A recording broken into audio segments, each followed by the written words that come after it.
last night on Bachelor in Paradise.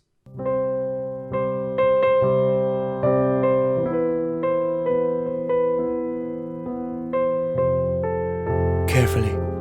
He's a hero. What an episode last night in Paradise. There's a ton to talk about and a ton to recap. Now, if you haven't seen Monday's episode, episode 5, I highly recommend going and checking out my recap for that, which was posted yesterday. I'm back to my regular schedule, so I'll be doing a video per episode now. And I think I'm going to stick with that. I found myself having a little more fun with it and being able to give more detail with smaller moments from the show, which hopefully makes for better content. So without further ado, let's recap. Last night's episode left us with Demi asking to see Chris Harrison. Papa H sits down and Demi tells him about Christian, the woman Demi was seeing back home. I appreciate the fact you feel close enough that you would open up and tell me your truth like that. Demi and Chris Harrison are like slowly becoming BFFs. Demi tells Chris she couldn't imagine not having Christian in her life. Chris then says, could you imagine not having Derek in your life? And Demi's like, okay, that about answers that. So Demi says, I don't know if I should take myself out of this competition or not, and Chris Harrison is like, nah boo, I got your back. You know I got your back. Love you. I love you. They are BFFs, saying I love you. Still took longer for them to say I love you than it did Dylan to Hannah. So with Demi still feeling off about Derek and not being with Christian, the sun sets and it's nighttime in Paradise. Most of the Paradisers are wondering what's happening with Demi. Derek and her seemed like one of the strongest couples in Paradise, and now something's off. But when one strong couple fades away, another is there to grab the title of strongest couple in Paradise. A lot of people at this point are looking at Clay and Nicole now for that. But everyone wants that connection for themselves. Caitlyn is eyeing more time with Blake. But where there's Blake, there's a Christina not far behind. And Caitlyn's like Dubs TF. Heck, even I'm like Dubs TF. But Christina states her motivations bluntly. Are you feeling anything emotional there? With whom? With Blake. No, I just want his rose. So Christina pulls Blake aside for a chat, and Caitlyn's like, I will call that stupid bitch out. Christina tells Blake, only give Caitlyn your rose if you are really, really into her. I wouldn't want you looking back on this with regrets. Caitlyn talks with Kaylin, and wait a minute. Stand still. Which one's which? Okay, I think I got it. Caitlyn is talking with Kaylin about their mutual love of Christina. She literally called it a rose. Like, you bitch. Well, Caitlyn decides it's time to squash Christina like the bug she is. Her words, not mine. And pulls her aside for a chat. She's like, so, what's the deal with you and Blake? And Christina's like, am I not allowed to talk with my friend? Caitlyn's like, yeah, but my actions are none of your business. Caitlyn's then like, friendship roses shouldn't be a thing, pursue someone you like. Christina then says it's up to Blake to choose what he wants. Caitlyn's like, I don't like your tone. Christina's like, I don't care. And things get a little heated. You should respect women, and like, women should always respect women. Caitlyn's motto, yeah, women should always respect women no matter what. Also, Caitlyn, You bitch.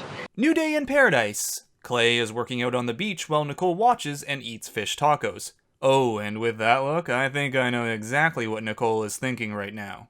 Hands down, best fish taco I've ever had in my life. Katie and Chris B are also developing their connection. But Katie's a little apprehensive. Not because she doesn't like Chris, but she's trying to protect herself. Again, not from Chris B, but it's something so many of us do when we like someone. Play it cool so as to not jump in head first and get hurt. Check out what she says when the prospect of new women entering Paradise comes up. You do what you want. Yeah? So do whatever I want. Do what I want, eh?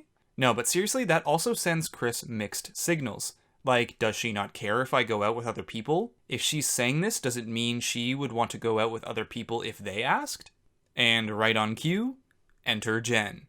She was from Ben Higgins' season of The Bachelor and also dated Nick, who would later become The Bachelor as well on Bachelor in Paradise Season 3. And just like all newcomers, she has the power of a date card. First, she sits down with Blake. Jen Saviano was not a stagecoach. She did not hook up. I love that this has to be made clear every time someone walks in. So they chat, and Jen gets the lowdown on Paradise. She then goes and grabs Dean, and Kaylyn's worried. She knows Dean's history as a bit of a player. But Dean's learned that the Bachelor Nation Eye of Sauron is always watching, and he knows not to step too far. Or, he just really likes Kaylin. Either way, he says he's not going on a date. Next, Jen makes her way to Chris B. And Chris B is now in an interesting position, because he's not as certain as he was before on if Katie is on the same page as him about their relationship. I would have loved for her to say, I'm gonna cut your arm off if you go on a date. I wanted to hear that. So when Jen asks him out on the date, he says yes. And Katie's coming to realize she's done something stupid. She doesn't want Chris going on the date, and she doesn't want to be with anyone other than him. She should have been more upfront with her feelings. But I'm self-sabotaging. But don't worry, Katie, Mother Nature's got your back. Chris and Jen's sailing date hits rough waters, and it gets very rough, and it just went downhill real quick. Ugh. This was not what I was expecting for today. So this date's over. But despite all that, Chris and Jen come back to land and Paradise Beach, open to picking up where their date never really started. The two hit the hot tub and smooch it out. And I'm here hoping Chris B had a second to gargle some mouthwash in between this and Ralphing on the boat. Oh, and one thing I will say, I do appreciate that this kissing sesh is done in private and not on the beach right in front of the bar where Katie can see everything. Nicole then decides to serenade Clay. Baby, I want to be a lady, cheering from the sideline. Someone get this woman a dog food jingle contract ASAP. At this point, the sweet, sweet sounds of Nicole's song has pulled Chris back to reality, and he sits down with Katie, who finally is upfront about her feelings. That she's all about Chris and is all in on him. Chris digests this and goes to think about it, leaving us with a cliffhanger on where the relationship stands. At this point, the show then turns to Demi. Things with her and Derek are still up in the air. Enter Chris Harrison, who's come to talk with Demi. Harrison turns to Demi and says, "What I care about is what's best for you. How can I help you find love?" So the producers have made a decision. Head on up the stairs.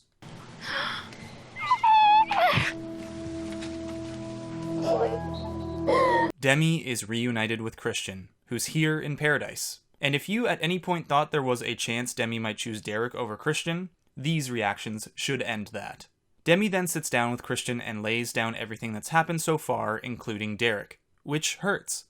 But Demi says she's going to fill Derek in and let him go. So, it's time. Demi sits Derek down for the chat. She tells him, despite how great he's been, Christian is here, and when she saw her again, she got complete clarity. She's going to be pursuing that relationship only. Derek then is just kind of awesome, as he's been all season so far. He says he's happy to see Demi moving towards what makes her happier. And while, that sucks to know it's not me, I don't get to decide that. But he goes on saying, is there something I did? Is there something I did that was wrong or I could have done differently? You are seriously the most amazing man that I have ever dated. But it's not about anything that you said or did. It's about my heart. And as great as Derek can be, it still hurts. He's upset. He feels like someone always picks another person over him. And Demi can call him amazing all day long, but he just wants that to be enough for someone.